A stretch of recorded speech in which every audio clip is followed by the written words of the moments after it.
to the All About Scent Work podcast. In this podcast, we talk about all things scent work. That can include training tips, a behind-the-scenes look at what your instructor or trial official may be going through, and much more.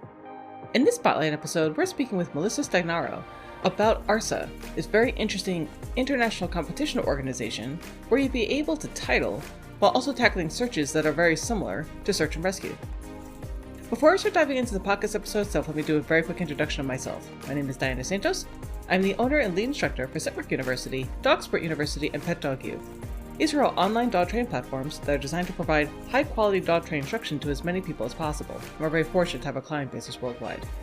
For Scent Work University in particular, we provide online courses, seminars, webinars, and ebooks that are all designed to help you achieve your scent work training goals.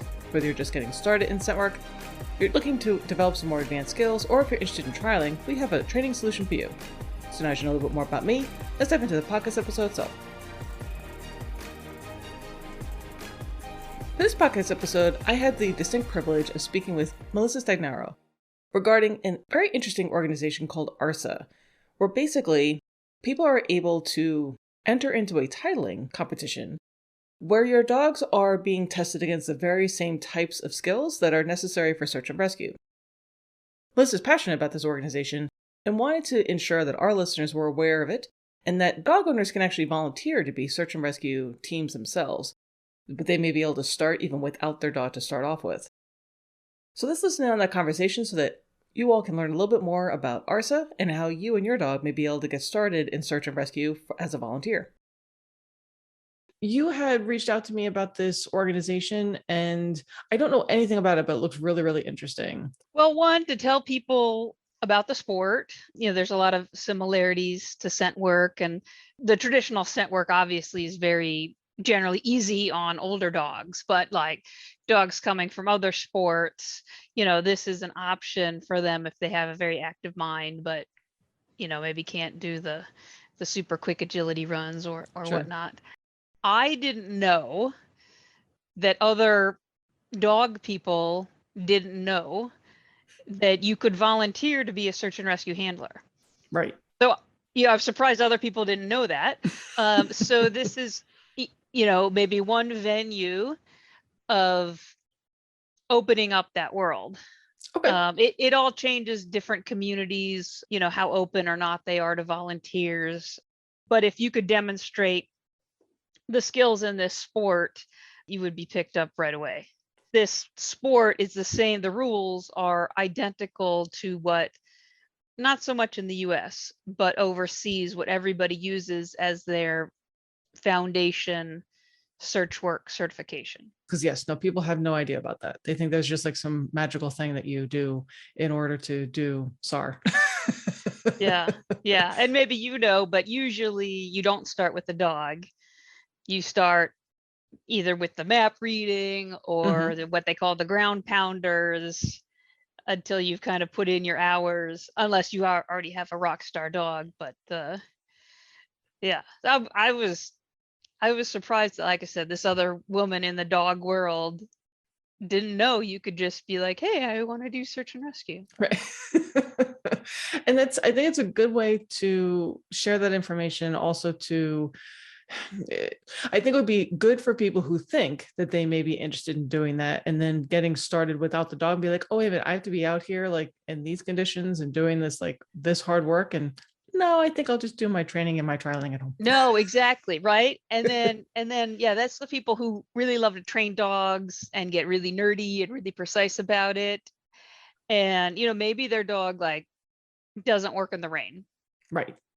So not good for actual search and rescue because lost people often get lost when the weather is terrible. Right. But you could totally trial. Mm-hmm. And I've had an older dog due to heat in training that I was like, hey, come on out. I'm pulling him. He's old, he's hot. Right. Whereas if it was an actual lost person, that's a different sort of pressure. So people that love the training, but they're like, pretend lost people is good enough. I can just call them back, say, and the other thing, certain types of people are really well suited, like their personality, to represent the US at a world championship. So this is one venue. If some of your listeners are that sort of person, right now we're just building up in the US, and so the bar is not so high to get on the US team. And probably some of your international listeners and clients already know that they said this is a much more popular sport elsewhere in the US. So how does the international competitions work? So if someone was like, "Ooh, you've piqued my interest," what's involved with that? So there is one competition championship that any breed, mix, intact, anything, papers, no papers, doesn't matter. So there's one championship for them, and actually, to be honest, that's the most prestigious one. And then there is championships only for FCI dogs, which so the AKC is has an agreement with the FCI. So if a dog has AKC papers, or from another country, any country that has an agreement with the FCI.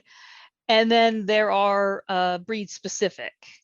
So like the FMBB for the Belgian Malinois, they'll do RH as well as Mondio, IGP, Agility, Obedience. The Dutch Shepherd, their world championship usually has RH. The German Shepherd, they have their own thing. They often do RH. So we have the one for any dog, and then we have one for any FCI pedigreed dog. And then we have special ones for just certain breeds. Awesome. I could definitely see people like, "Ooh, that sounds fun." I've been building up this sport in the US with some colleagues for a longer, and you could be the first XYZ breed to get this title in the US. And for the beginner level, the skills it's not unreasonable. You could get her done for the beginner level without too much effort. Right. I was like, you could put that on all the breeding announcements, or your breed club, or tell your, where you got the dog from rescue or whatever. They'd be like amazed. It's interesting. So how long has this organization been around in the US?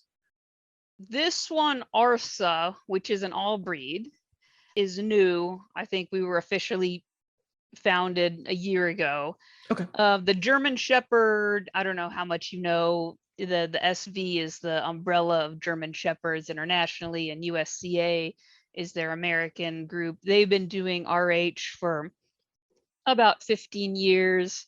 And DVG, as an alternative to USCA, has been doing RH.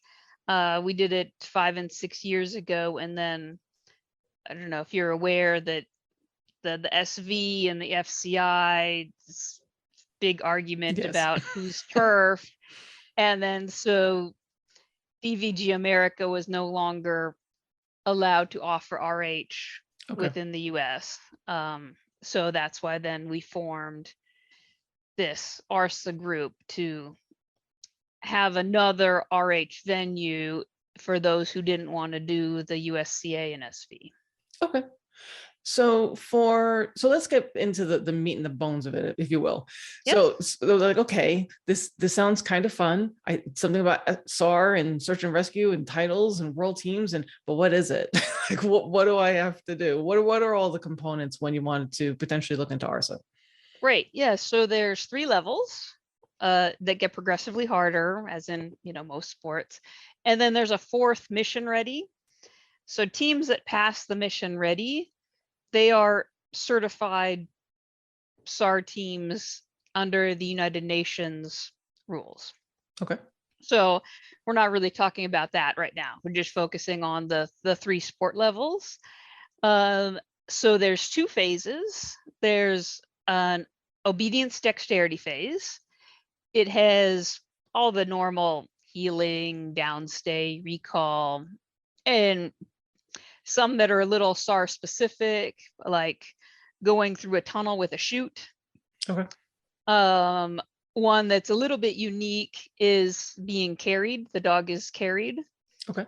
So for instance, if my dog and I were working a rubble pile, and let's say he and I both get injured. So then you, my teammate, could safely carry my dog off the rubble pile. Okay. But like I said, that's mostly normal healing, stay, change of positions. And then we have the scent phase. Technically, there's 6 choices. 2 of the choices are rarely chosen. In all intents and purposes, there's 4. But there is precision tracking, and that's very close in where the dog is following the footfalls of the track layer. There's area search, which is also sometimes called live find wilderness. We only find live people in this sport. We don't do any HRD cadaver work.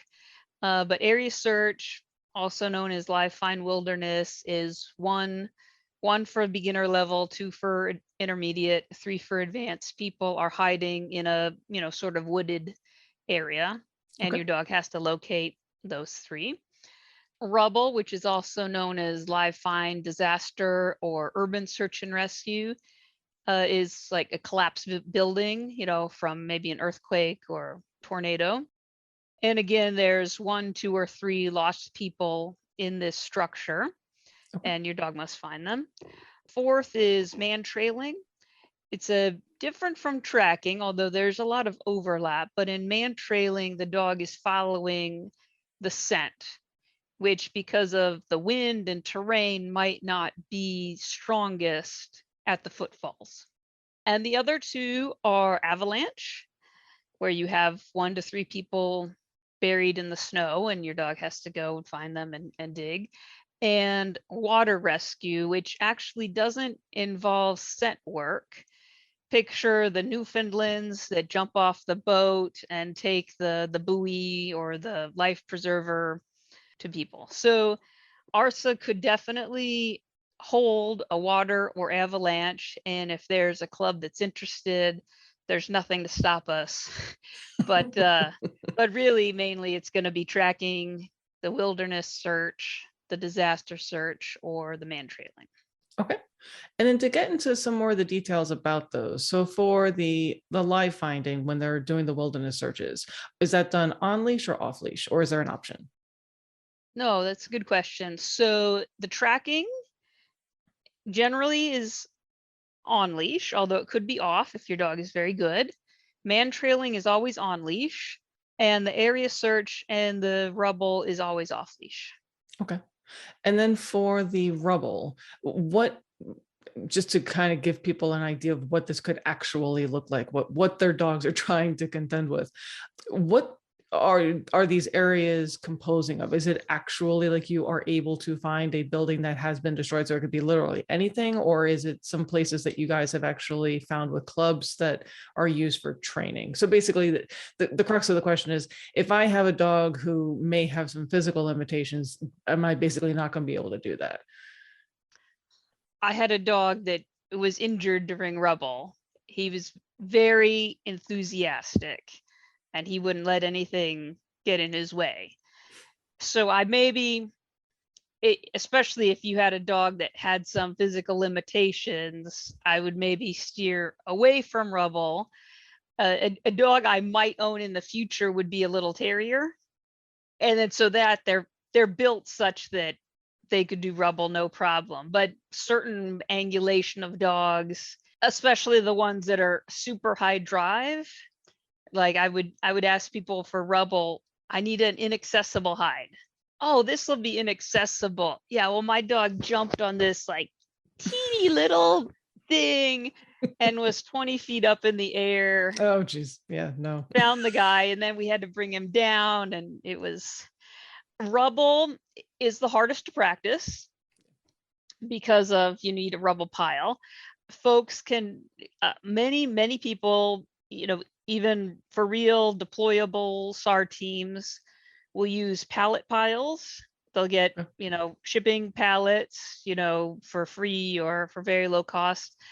And they'll make sometimes they'll make structures, like more like a maze, and some just kind of helter skelter. Mostly where I would train rubble is at actual search and rescue training sites. I train a lot with FEMA folks and the other sites to do the beginner level. You don't need that much space. If clubs are interested in offering it, it has to be just basically the size of a modest home collapsed. Okay. So not a huge footprint. And in fact, for the beginner level, if there's only one obvious hiding place, that's sufficient, because the beginner level is a suitability test. Okay. Can your dog basically do this? We're Right. going to test them for real at the intermediate and advanced level, but we just want to see, does your dog kind of have the idea? And so for all of these, you're able as a competitor to pick and choose what you enter in. It's not as though you have to enter into everything.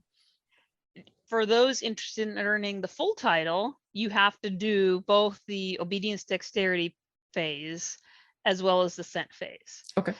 But, some of the SAR teams in the US, they don't want to do that much obedience. So they'll enter our competitions just scent work. Mm-hmm. So they'll do only the tracking, only the wilderness search, only the man trailing. Okay. And it doesn't matter if their dog can heel and do a long downstay. Some folks love competitive obedience and will just do the obedience dexterity portion. You can do all the levels in a certain discipline, or some folks like to do the beginner level of all the disciplines. Mm-hmm. And you can just keep going, mixing and matching, as your interest builds. Okay. And then for training, for people who may be coming from our part of the world where they're used to finding essential oils or whatever the case may be, and they're like, okay, this sounds kind of interesting, but I have no idea what I'm doing. so what's the best way of doing this? I will say that there is a lot of overlap, not so much for the tracking. The tracking, a traditional nose work person would understand about aging and weather and terrain. So that would definitely help them in tracking. But for the three other main scent choices, the nose work competitor or enthusiast is going to have a lot of skills before they've even started. For instance, for the area search, has your target odor been in place 5 minutes or 3 hours? That's going to change the scent picture quite a bit. And so the nose work competitor is going to understand that. The rubble is similar to the wilderness as far as aging and, how much scent is then carried off. But rubble, you have maybe similar to other detection, you have perhaps literal pipes or essential pipes that you have the hidden person over here, and you have how the building has collapsed and their odor has moved. So can the dog understand where the odor is? Obviously, the nosework folks know that where the scent is strongest is not always where the essential oil Q-tip is located. Right. So that's definitely something that the nosework enthusiast can already understand. Where the person is hidden might not be where the scent is strongest. Okay. And then for your preference for training, how do you reward the dog upon finding the person? So do you have the person hold on to a tug or treat, or do you have the handler go up and reward the dog once they find the person? What's your preference as far as that's concerned? When I'm working with other folks or starting a dog, I always have the hider reward them. You even want a little bit disobedience, similar to the nose work. If I call my dog, but he's found you, I want him to not come back. I want him to stay alerting to you. And then that's me being, oh, you were a dummy. You should have realized he was on the person and you shouldn't have called him off. Some dogs that are very strong and know their job, then I, as a handler, for an experienced dog, I would just reward them. But, And starting off, it's going to be direct. right. That makes sense. And then as far as for competition, what is allowed as far as rewarding is concerned? So again, for scent work, they find a hide, they're allowed to reward in the ring with toys or food or whatever. Are there any kind of limitations when you're trialing for ARSA? There are limitations. So ARSA is just following the international rule book.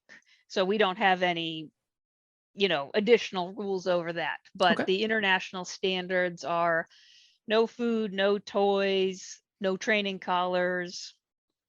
The dog can wear different things depending on the scent work they're doing, but yeah, no training equipment and no rewards beyond, good boy, and if it's hot, you can obviously give them water. Okay. Perfect. And then as far as for people who may think, you know what, this sounds really interesting. I've been doing this just for dog sport stuff, and now you've piqued my interest about the SAR stuff. What would be a good way for them to get involved with that if they thought that they and their dogs could actually do this beyond just getting titles, where they could actually potentially volunteer? What's a good way of doing that? Yeah, so varies across the nation, but almost all communities have a local SAR team, sometimes multiple. Sometimes it a civilian volunteer under the sheriff's department, but oftentimes it's just, city of insert your name SAR team. Okay.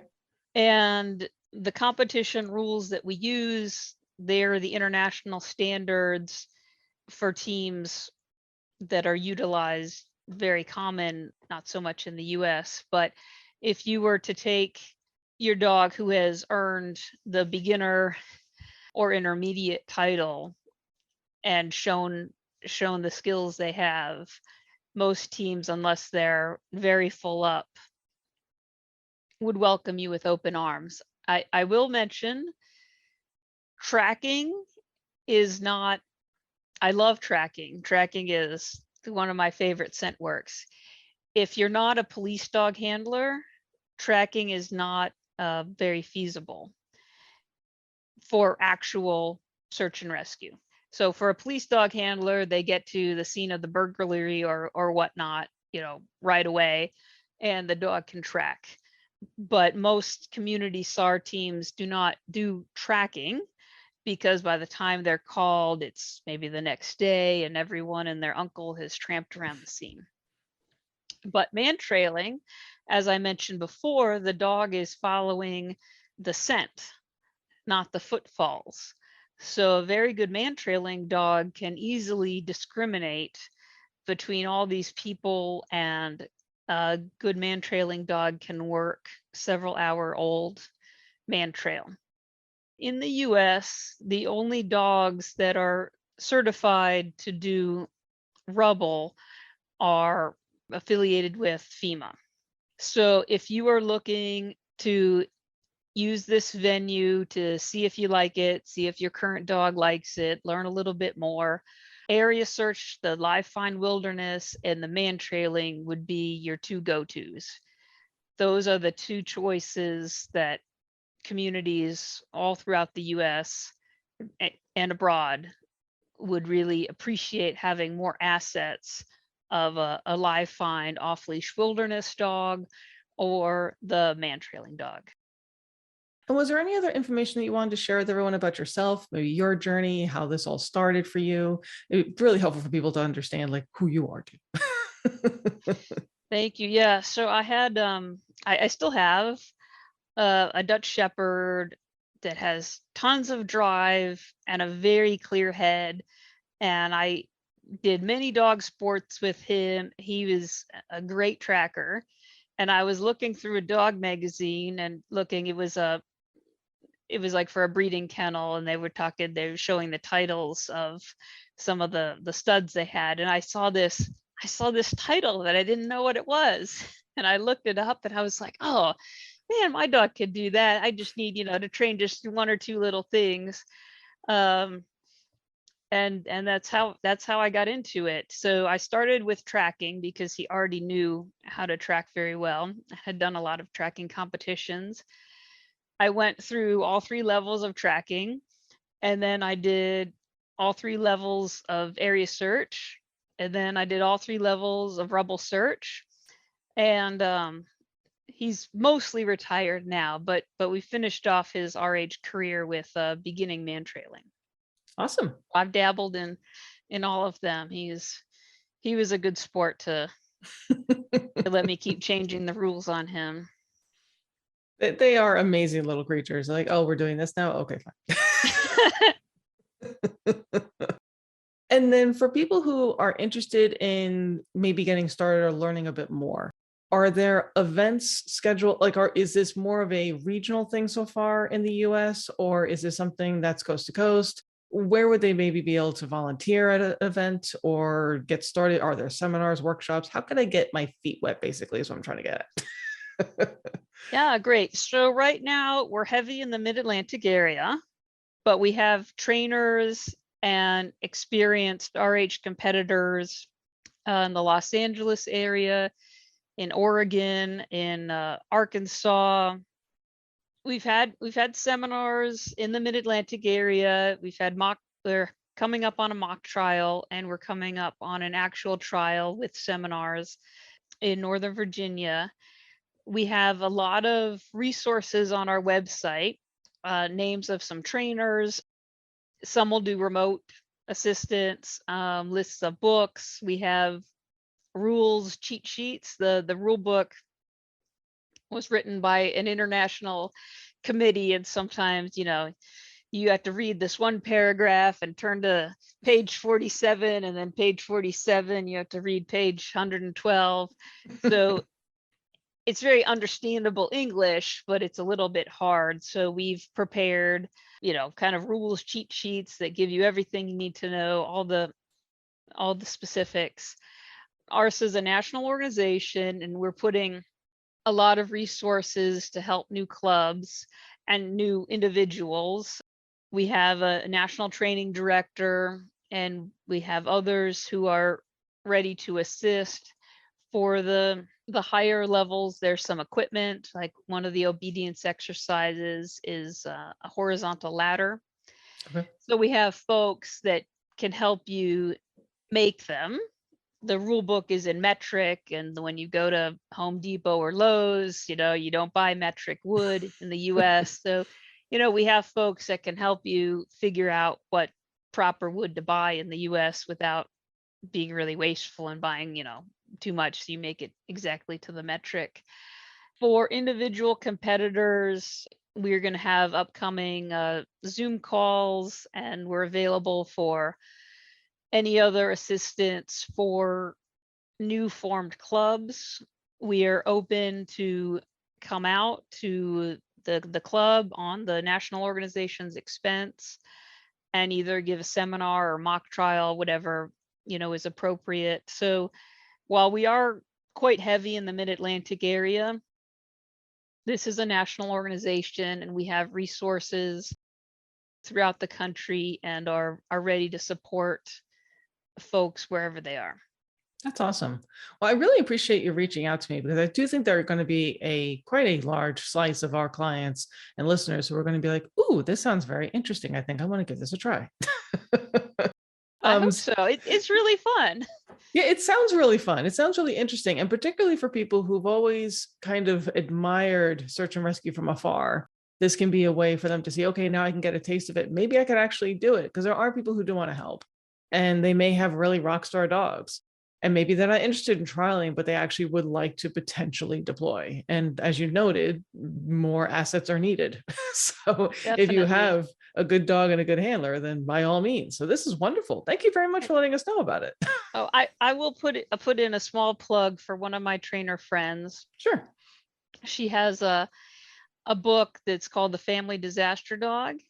And so for those listeners who are really into self-sufficiency, all these skills, you can train your own dog to find a lost family member. So, sometimes there's a natural disaster or whatnot, even if your dog might not ever even be good enough to trial or to be on an actual SAR team, these skills could be really important for the family dog. Even if it's never needed, these dogs love to use their nose and love to work. And you can teach them. She has a great exercise where she would send a family friend child to go play somewhere else in the neighborhood. So the child would be at this neighbor's house for maybe hours. And then she would get her pet, sent him, and that dog would track the neighborhood to the correct house on the hours old trail. Our dogs love that stuff. Right. And hopefully you never need it. Right. But wow, I mean, you could have that skill. So the training this, whether you do it for real, actual lost person, whether you do it competitively or just as loads of fun. I mean, how many people have just played hide and go seek with their dog? Right. It's just a little more elaborate than that. Right. Yeah, no, this is amazing. Well, I really do appreciate you reaching out to me because I do think that there's going to be a bunch of people who are interested in learning more about it. We'll make sure there are links inside of our replay page as well as on our website and our social medias and everywhere else. Is there anything else that you would like them to know about either yourself or the organization before you wrap up?